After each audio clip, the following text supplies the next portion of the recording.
Assalamualaikum warahmatullahi wabarakatuh. Halo teman-teman, perkenalkan kami dari kelompok 2 dari kelas Satris Matematika 6C yang beranggotakan saya Karisma Lisada dan teman saya Mufidatul Afifah dan Andika Nehru. Di sini kita akan menjelaskan mengenai konsep tentang statistika inferensial dan pengujian hipotesis. Langsung saja yang pertama, konsep statistika inferensial. Pokok bahasan pertama yaitu pengertian statistika inferensial. Seperti yang kita ketahui, statistika dikategorikan menjadi dua, yaitu statistika deskriptif dan statistika inferensial. Statistika inferensial atau yang biasa kita sebut dengan statistika induktif, yaitu statistika yang digunakan untuk menganalisis data sampel dan hasilnya akan digeneralisasikan atau disimpulkan untuk populasi dari asal sampel itu diambil. Statistika inferensial memberikan cara yang objektif guna mengumpulkan, mengolah, dan menganalisis data kuantitatif serta menarik kesimpulan tentang ciri-ciri populasi tertentu berdasarkan hasil analisis sampel yang dipilih secara acak dari populasi yang bersangkutan. Kemudian yang kedua adalah pengertian statistika inferensial menurut pendapat ahli. Di sini saya mengutip dua ahli. Yang pertama menurut Subhana tahun 2000 yang mengemukakan bahwa statistika inferensial adalah statistika yang berhubungan dengan penarikan kesimpulan yang bersifat umum dari data yang telah disusun dan diolah. Sedangkan menurut Sumantri tahun 2006 menyatakan bahwa statistika inferensial membahas mengenai cara menganalisis data serta mengambil keputusan berkaitan dengan estimasi parameter dan pengujian hipotesis. Sehingga berdasarkan pendapat beberapa ahli ini, maka dapat kita simpulkan bahwa statistika inferensial adalah bagian dari statistik yang mempelajari tentang bagaimana pengambilan keputusan dilakukan melalui beberapa tahap uji hipotesis dan uji statistik untuk mengeneralisasikan data sampel terhadap populasi. Berikutnya yaitu ruang lingkup statistika inferensial. Berdasarkan dengan ruang lingkup bahasanya, statistika inferensial dapat meliputi probabilitas atau teori kemungkinan, distribusi teoritis, analisis kovarian, sampling dan sampling distribusi, pendugaan populasi atau teori populasi, analisis varians, uji hipotesis, analisis korelasi serta uji signifikasi, dan analisis regresi untuk peramalan. Selanjutnya beberapa aspek mengenai statistika inferensial. Yang pertama ada pendugaan parameter. Dalam kegiatan praktis atau penelitian, pendugaan dapat dilakukan dengan menggunakan sampel yang merupakan hasil observasi atau pengukuran. Nilai statistik dihitung dari sampel dan digunakan untuk menduga parameter populasi yang tidak diketahui. Kemudian yang kedua ada pengujian hipotesis. Prinsip uji hipotesis adalah melakukan perbandingan antara nilai sampel atau data hasil penelitian dengan nilai hipotesis atau nilai populasi yang diajukan. Peluang untuk diterima dan ditolaknya suatu hipotesis tergantung pada besar kecilnya perbedaan antara nilai sampel dengan nilai hipotesis. Jadi kesimpulan yang didapat dari hasil pengujian hipotesis ada dua kemungkinan, yaitu menolak hipotesis dan menerima hipotesis atau gagal menolak hipotesis. Pengujian hipotesis akan kita bahas lebih lanjut nantinya.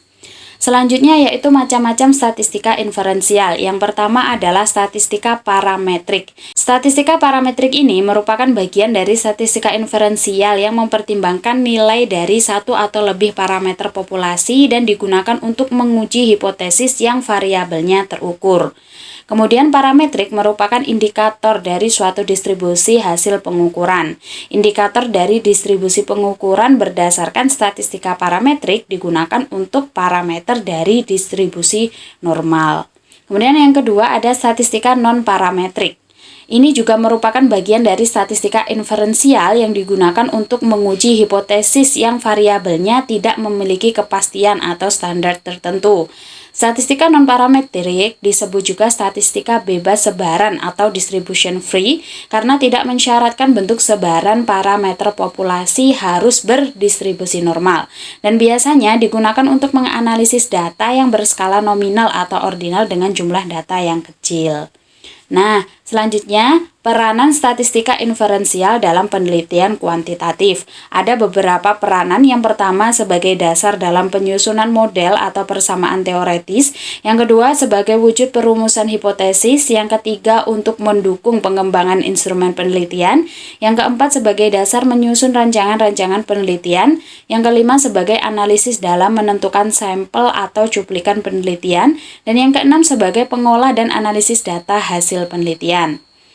Kemudian ada beberapa alasan mempergunakan statistik inferensial. Yang pertama adalah banyak jurnal tingkat atas yang tidak akan menerbitkan artikel yang tidak menggunakan statistik inferensial. Yang kedua, statistik inferensial memungkinkan analisis untuk mengeneralisasikan temuan ke populasi yang lebih besar. Yang ketiga, statistik inferensial dapat menentukan tidak hanya apa yang bisa terjadi, tetapi apa yang cenderung terjadi dalam suatu program. Yang keempat, statistika inferensial membantu menilai kekuatan hubungan antara variabel independen dengan variabel dependen. Kemudian yang kelima, statistik inferensial hanya dapat digunakan jika ahli statistik memiliki daftar lengkap mengenai anggota populasinya. Dan yang terakhir, statistika inferensial dapat membantu menentukan kekuatan hubungan dalam sampel. Pembahasan selanjutnya yaitu mengenai pengujian hipotesis. Yang pertama ada pengertian hipotesis. Secara singkatnya, hipotesis adalah jawaban atau dugaan ilmiah sementara terhadap suatu fenomena yang perlu dibuktikan atau diuji kebenarannya secara empiris. Menurut pendapat salah satu tokoh yaitu Robert tahun 2000, mengatakan bahwa hipotesis merupakan suatu jenis proporsi yang dirumuskan sebagai jawaban tentatif atas suatu masalah dan kemudian diuji secara empiris, sehingga baik buruknya suatu hipotesis itu bergantung pada keadaan relatif dari teori penelitian mengenai suatu fenomena sosial disebut hipotesis penelitian atau hipotesis kerja.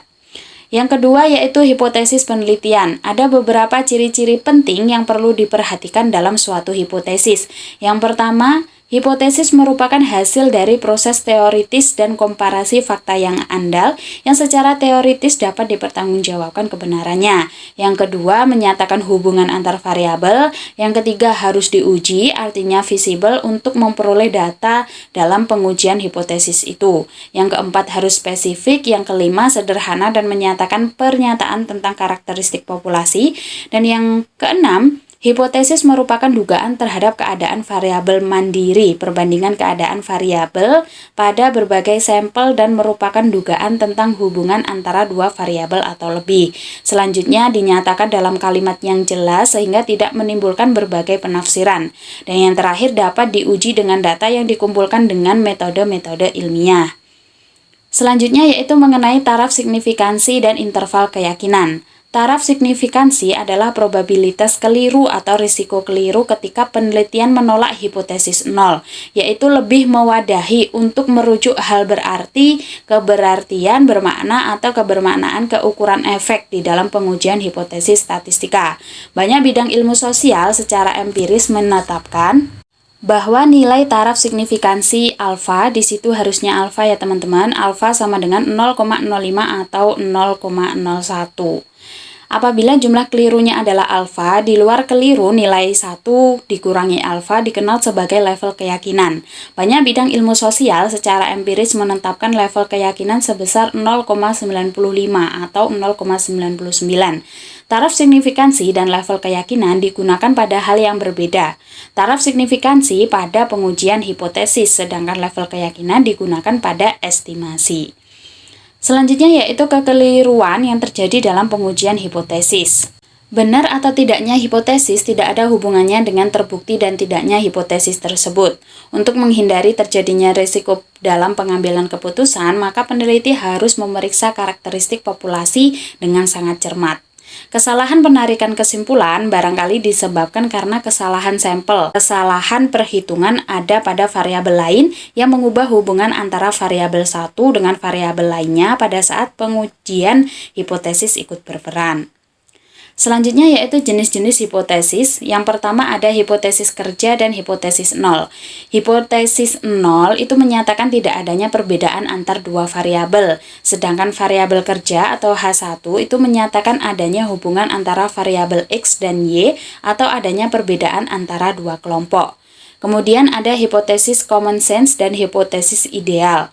Hipotesis common sense itu merupakan hipotesis logis tentang hubungan atau pengaruh antar variabel bebas dengan atau terhadap variabel terikatnya. Sedangkan hipotesis ideal menyatakan hubungan atau pengaruh antara beberapa variabel bebas dengan variabel terikat yang lebih kompleks.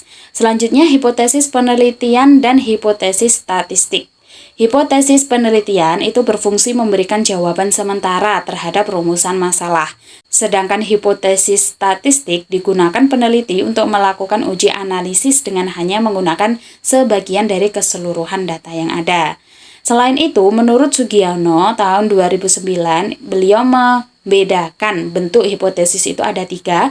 Yang pertama ada hipotesis deskriptif atau dugaan atau jawaban sementara terhadap nilai satu variabel dalam satu sampel, walaupun di dalamnya bisa terdapat beberapa kategori. Yang kedua ada hipotesis komparatif, di mana dugaan atau jawaban sementara terhadap perbandingan antara dua variabel atau lebih. Dan yang terakhir ada hipotesis asosiatif, di mana dugaan atau jawaban sementara terhadap hubungan antara dua variabel atau lebih. Selanjutnya yaitu arah pengujian hipotesis. Yang pertama ada arah uji satu pihak, di mana pengujian hipotesis uji satu pihak ini digunakan untuk menguji suatu hal yang sudah jelas akan lebih besar atau lebih kecil dari populasi hipotesis kerja yang diajukan. Kemudian untuk arah uji dua pihak itu adalah pengujian hipotesis yang digunakan terhadap suatu hipotesis yang belum diketahui arahnya. Berikutnya yaitu langkah-langkah pengujian hipotesis. Langkah yang pertama yaitu merumuskan hipotesis nol. Esensi dari perumusan hipotesis nol ini untuk mengendalikan kemungkinan melakukan kekeliruan. Langkah yang kedua menentukan taraf signifikansi, di mana digunakan sebagai pedoman tentang besar kecilnya kesediaan peneliti untuk membuat keputusan atau mendapat risiko dalam membuat kekeliruan. Yang ketiga menentukan kriteria. Menentukan kriteria pada dasarnya menetapkan statistika uji. Nilai dari statistika uji adalah nilai yang akan dipakai sebagai dasar untuk menerima atau menolak hipotesis nol. Langkah yang keempat yaitu melakukan perhitungan statistika. Dalam hal ini melakukan perhitungan dalam rangka pengujian hipotesis yang artinya menemukan nilai statistik uji yang diperoleh dari perhitungan data sampel. Dan yang terakhir adalah menarik kesimpulan. Secara sederhana menarik kesimpulan berarti menolak H0 atau menerima H0. Kesimpulan penelitian adalah hipotesis verbal yang telah diajukan oleh peneliti. Tidak kalah pentingnya adalah makna atau implikasi dari kesimpulan berkaitan dengan masalah yang diteliti. Nah, dalam menentukan teknik uji statistik yang tepat dalam pengujian hipotesis, maka langkah-langkah yang harus dilakukan yaitu yang pertama menentukan skala pengukuran data, kemudian menentukan jenis hipotesis, kemudian menentukan data dari sampel berpasangan atau tidak berpasangan, yang keempat menentukan jumlah kelompok sampel, yang kelima mengidentifikasi persyaratan uji parametrik dan non-parametrik, dan yang terakhir adalah membuat kesimpulan atau interpretasi hasil uji hipotesis. Nah, teman-teman, selanjutnya kita masuk ke dalam contoh kasus dalam pengujian hipotesis. Suatu pabrik susu merek Fresh Milk melakukan pengecekan terhadap produk mereka. Apakah rata-rata berat bersih satu kaleng susu bubuk yang diproduksi dan dipasarkan masih tetap 400 gram atau sudah berkurang dari itu? Nah, dari data sebelumnya diketahui bahwa simpangan baku bersih per bungkus sama dengan 125 gram. Dari sampel 50 bungkus susu yang diteliti diperoleh rata-rata berat bersihnya adalah 375 gram. Nah, dapatkah diterima bahwa berat bersih rata-rata yang dipasarkan tetap 400 gram? Nah, kita disuruh ujilah dengan taraf nyata sebesar 5%. Nah, penyelesaiannya kita mulai dari yang diketahui, yaitu banyak sampelnya adalah 50 atau kita simbolkan dengan N, rata-rata berat bersihnya kita simbolkan dengan X adalah 375.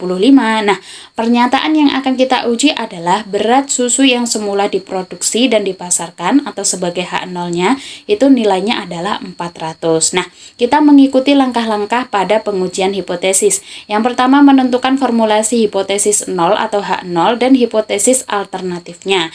Di sini H0-nya itu dimana disimbolkan dengan mu sama dengan 400 dan hipotesis alternatifnya yaitu mu kurang dari 400. Langkah yang kedua yaitu memilih suatu taraf nyata alfa dan menentukan nilai tabel. Suatu alfa diketahui 5%, maka artinya adalah 0,05, di mana untuk menentukan nilai tabelnya berdasarkan pengujian sisi kiri, maka diperoleh Z terhadap 0,05 itu negatif 1,64. Kemudian langkah yang ketiga yaitu membuat kriteria pengujian berupa penerimaan dan penolakan H0, di mana H0 diterima jika Z0 lebih dari sama dengan negatif 1,64. Kemudian H0 ditolak jika Z0 kurang dari negatif 1,64. Selanjutnya, langkah yang keempat yaitu melakukan uji statistik, di mana menggunakan rumus T0 dengan rumus yang sedemikian hingga. Kemudian kita inputkan nilai-nilai yang sudah diketahui mulai dari rata-rata, nilai N-nya, nilai S-nya, sehingga kita operasikan secara aljabar, maka kita peroleh bahwa T0 itu sama dengan 2,76. Langkah yang terakhir yaitu langkah kelima, yaitu membuat kesimpulannya dalam hal penerimaan dan penolakan H0.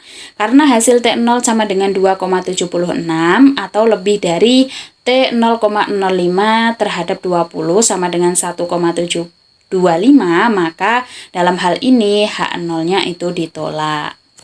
Nah, selanjutnya teman-teman, di sini juga ada contoh soalnya. Sebuah sampel terdiri atas 10 nilai mata kuliah pengantar analisis real dari mahasiswa Rombel 2 Pendidikan Matematika Angkatan 2011. Datanya sebagai berikut, ditampilkan dalam suatu tabel ini. Jika digunakan taraf nyatanya adalah 5%. Nah, dapatkah kita meyakini bahwa rata-rata nilai mata kuliah pengantar analisis real dari mahasiswa Rombel 2 Pendidikan Matematika Angkatan 2011 itu lebih dari 75? Nah, data diasumsikan berdistribusi normal. Penyelesaiannya masih sama, kita ketahui nilai A-nya adalah 10, kita hitung rata-ratanya adalah 83, dan kita hitung nilai S-nya adalah 5,869. Yang pertama kita menentukan H0-nya. H0-nya adalah rata-rata nilai pengantar analisis real dari mahasiswa Rombel 2 Pendidikan Matematika Angkatan 2011 sama dengan 75. Kemudian H1-nya, rata-rata nilai pengantar analisis real dari mahasiswa Rombel 2 Pendidikan Matematika Angkatan 2011 lebih dari 75, atau kita sajikan dalam bentuk matematis yaitu H0 di mana mu sama dengan 76, untuk H0 di mana mu lebih dari 76. Di sini harusnya H1 ya. Oke, nah statistika yang digunakan kita menghitungkan uji rumus dengan T di sini, kemudian kita tentukan nilai alfanya, di mana alfa tadi adalah 5%, itu sama dengan artinya dengan 0,05. Kemudian yang keempat adalah menentukan kriteria pengujian. Nah, kriterianya diterima H0 jika T di mana T ini kurang T terhadap N-1 dikali 1 dikurangi alfa, dan ditolak apabila H0 dalam hal lainnya. Nah, rumusnya seperti ini, T tabel kita bandingkan, maka kita peroleh nilai T tabel itu sama dengan 1,83. Kemudian langkah selanjutnya yaitu membandingkan statistika hitung dengan statistika pengujian. Kita hitung nilai T hitungnya, kita masukkan berdasarkan rumus, kita inputkan angka-angkanya, kita operasikan secara aljabar, maka akan kita peroleh T hitung itu sama dengan 3,772. Nah, berikut adalah daerah penolakan atau grafiknya. Kemudian yang terakhir, kesimpulannya karena 3,772 lebih dari 1,83 maka H0 ditolak. Jadi, rata-rata nilai pengantar analisis real mahasiswa Rombel 2 Pendidikan Matematika Angkatan 2011 lebih dari 75. Nah, sekian teman-teman, itulah pembahasan dari kelompok 2 mengenai konsep statistika inferensial dan pengujian hipotesis. Kita akhiri dulu sampai di sini. Semoga videonya bermanfaat. Kami mohon maaf apabila ada salah kata dan kekeliruan. Semoga bermanfaat. Kami akhiri. Wassalamualaikum warahmatullahi wabarakatuh.